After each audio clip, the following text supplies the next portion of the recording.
अब जैसे रात भर नींद नहीं आ रही है, रात भर निंद्रा नहीं आ रही है क्योंकि किसी का सामान ले गया, हमारा ना ले जाए, उसी तरह ये जब हम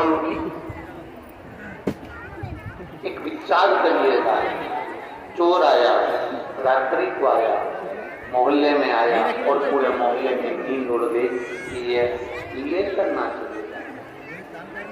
लोग कहते हैं कि बुढ़ापे में, वृद्ध अवस्था में नींद नहीं आती, हम कहते हैं उनको मालूम है कि यमराज आएगा और इस आत्मा को खींच कर ले जाएगा, इसलिए नींद हुई पड़ी होती है कि कोई आएगा तो खींच कर ले जाएगा।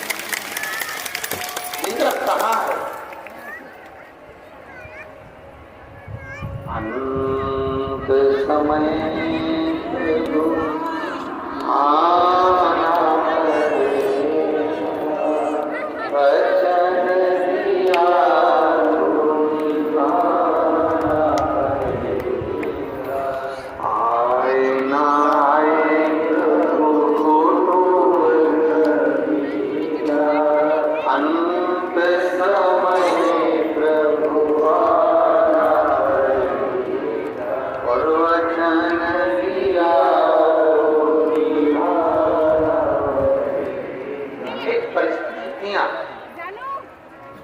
व्यक्ति को भगाती है। पर शिव महापुराण की कथा कहती है, हमने अगर जागना सीख लिया, हम जाग रहे हैं, हम जागृत हैं, तो परिस्थितियां हमको भगाने नहीं।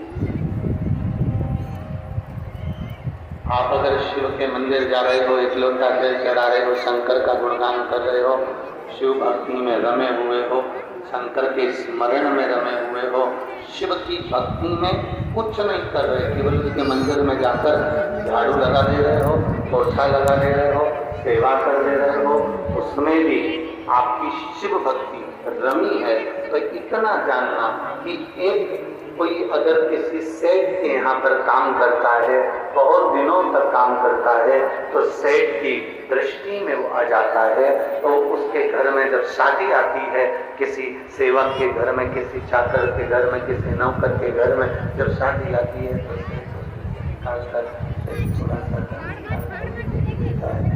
एक थोड़ी सी पूंजी निकाल कर, सेठ थोड़ा सा धन निकाल कर उसको दे देता है। सेठ जब धन निकाल कर उसको देता है कि तेरे यहाँ शादी है, इसको कर लीजिए, ये धन ले जाओ, इसमें ये शादी पूरी कर। आपने जो समय निकाल कर परमात्मा को दिया, आपने जो समय निकाल कर भगवान को दिया, क्या चाहिए भगवान? आप नारियल लेकर आते हो, इससे भगवान प्रसन्न हो जाता है क्या? अरे जम के बोलो जरा, तुम श्रीफल लेकर आती हो, नारियल लेकर आती हो, भगवान प्रसन्न हो जाता है। चिरौंजी लेकर आती हो, भगवान प्रसन्न हो जाता है इससे। मिठाई का 1 किलो का डब्बा लेकर आती हो, तो क्या भगवान प्रसन्न हो जाता है इससे? तुम ढेर सारा फल फूल लेकर आओ, तो क्या भगवान प्रसन्न हो जाता है इससे? भगवान गुरु और गोविंद, गुरु और महादेव, अगर सच्चा गुरु है, सच्चा गुरु, गुरु गोविंद, गुरु महादेव, गुरु और भगवान तुम्हारी वस्तु से कभी प्रसन्न नहीं होते। गुरु और भगवान, तुमने जो गुरु को समय दिया है, जो तुमने परमात्मा को समय दिया है, गुरु और भगवान उस समय को अपना जानकर तुम पर कृपा कर देते हैं और प्रसन्न हो जाते हैं। वो धन से या वस्तुओं से प्रसन्न नहीं होते,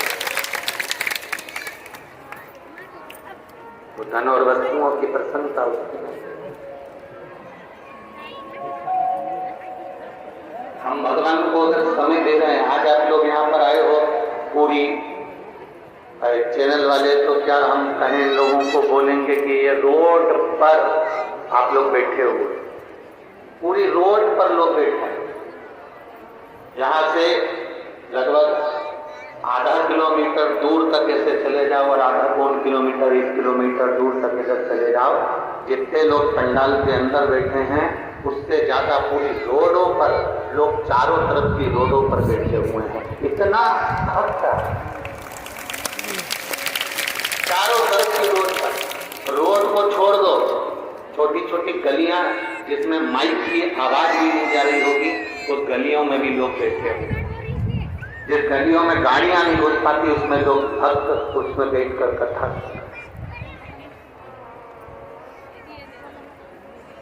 क्या दिया है आपने परमात्मा? क्यों आए हुए यहां पर कथा सुनने के लिए? जो महापुराण की कथा कहती है तुम्हारे दिए गए श्रीफल से, तुम्हारे दिए गए नारियल से भगवान की प्रसन्नता नहीं है, तुम्हारे दिए गए फल से भगवान की प्रसन्नता नहीं है, तुम्हारे दिए गए लड्डू के डब्बे से भगवान की प्रसन्नता नहीं है। गुरु और भगवान की प्रसन्नता होती है जब उसका भक्त उसको अपना कीमती समय परमात्मा को जब देता है, तो भगवान भी कहते हैं कि तूने मुझे समय दिया तो मैं भी तुझे समय दूंगा। तूने आज मुझे समय दिया है, एक दिन आएगा तो मैं तुझे समय दूंगा। तूने मुझे समय प्रदान करा है, मेरे लिए तो अपना घर छोड़कर यहाँ आकर बैठ गया, मेरे लिए तो अपना द्वार छोड़कर मंदिर आकर बैठ गया, मेरे लिए तो रोज मंदिर आता है, एक लोटा जल चढ़ाता है, मेरे लिए तो बेलपत्र तोड़कर लेकर आता है, मेरे लिए तो श्री शिवाय नमस्तुभ्यम का जाप करता है, मेरे लिए राम नाम कृष्ण नाम बजता रहता है, जपता रहता है। तो आपने परमात्मा को समय दिया है और हमें परमात्मा से क्या चाहिए? समय ही तो चाहिए। जब कोई विषम परिस्थिति में फंस गए, एक्सीडेंट हो गया, वेंटिलेटर पर पड़े हो, कोई तकलीफ आ गई, आईसीयू में पड़े हो, तब तुम भगवान से क्या प्रार्थना करोगे? तुम्हारे परिवार वाले क्या बोलेंगे भगवान से? भगवान इनकी उम्र बढ़ा देना, भगवान ऐसी कृपा करना, भगवान इनकी लंबी उम्र कर देना, मेरे सुहाग की उम्र लंबी कर देना, इन बच्चों के पिता की उम्र लंबी कर देना, भगवान कृपा करना, इनको थोड़ा समय और दे दो परमात्मा, इनको समय दे दो परमात्मा, थोड़ी उम्र और बढ़ा दो परमात्मा। हम भगवान से मांगते क्या है? हम मांगते हैं इनकी उम्र बढ़ा दो, इनका समय और बढ़ा दो, इनकी उम्र बढ़ा दो। तो भगवान भी कहता है तूने मेरी कथा में समय दिया था, इसलिए अंत समय में जब तकलीफ में होगा तो मैं तुझे समय दूंगा। आ गया तेरा समय, समय आ गया तेरा कि तुझे मरना है। उसके बाद भी राजा श्वेत की कथा करती है, तो भगवान ने कह दिया इसने मुझे समय दिया था, इसलिए इसको थोड़ा समय और दो और जाओ तुम यहाँ से। यमदूत इसको नहीं पकड़ सकते, यमराज इसको छोड़ो यहाँ से, तुम छोड़ कर जाओ। यमदूत कहते इसका अंतिम समय भगवान करें, इसने मुझे समय दिया, मेरी सेवा करी, मेरे को जल चढ़ाने आया, मेरी आराधना करी, मेरे मंदिर में चाकरी करी, पोछा लगाया, झाड़ू लगाया, कहीं ना कहीं किसी ना किसी रूप में ये मेरी सेवा में लगा रहा, इसलिए इसने मुझे समय दिया है तो मैं इसको समय दूंगा। और वो अभी आप अपना समय भगवान को दे रहे हो और भगवान तुमको जो समय देगा, अंत समय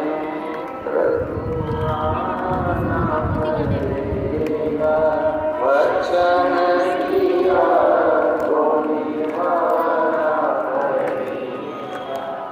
आए ना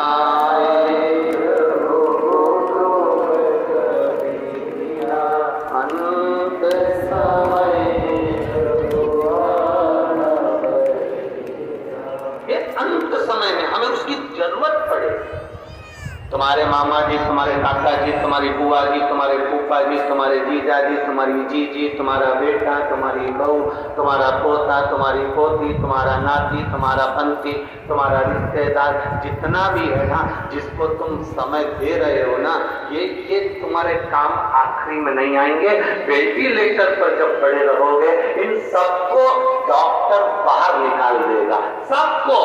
जब सब बाहर निकल जाएंगे तुम डॉक्टर से कहोगे ये हमारा जीजा जी आंदोलन कर, डॉक्टर के जीजा होगा तेरा, चल निकल बाहर यहाँ से, आईसीयू रूम में कोई नहीं आएगा, वेंटिलेटर के पास कोई नहीं आएगा, ये हमारा बेनोई जी है, इनको तो अंदर आंदो, 5 मिनट तो आंदो, चलो बाहर निकलो यहाँ।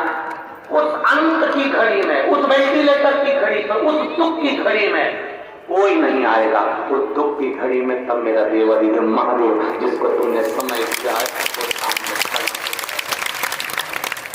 सामने आकर खड़ा होता है। दुख की घड़ी में वो तुम्हारे सम्मुख में आ जाए।